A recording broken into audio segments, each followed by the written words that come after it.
প্রিয় সন্তান, এমন সুন্দর জীবন নষ্ট করো। শুধু নারী দেখতে তুমি আসো নাই আল্লাহ। কোন পুরুষকে আল্লাহ তাআলা শুধু নারীর জন্য সৃষ্টি করে নাই বাপ। লজ্জাস্থানের যে চাহিদা তোমার, এটার জন্য তুমি যদি রাত দিন শেষ করে দাও, আমি যদি একেবারে জঘন্য করে বলি, তাহলে বেটা তুই এই পরিমাণ কাপুরুষ, এটা পেশাবের রাস্তার কাছে কি হারিয়ে গেল।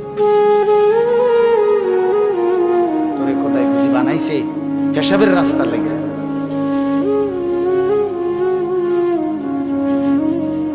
এত নারী, এত ছবি, এত উলঙ্গ দৃশ্য, এত জিনা ব্যভিচারের, কেন দেখো বা? এত হাতের চাহিদা না, পায়ের চাহিদা, এত লজ্জাস্থানের চাহিদা, এই তো আর কি। তাহলে এমন সুন্দর জীবন, এমন চোখ, নাক, কান, হাত, পাও, এমন সুন্দর হায়াত, এমন রাত, এমন দিন, এই সামান্য লজ্জাস্থানের চাহিদার জন্য নষ্ট করে দিলা।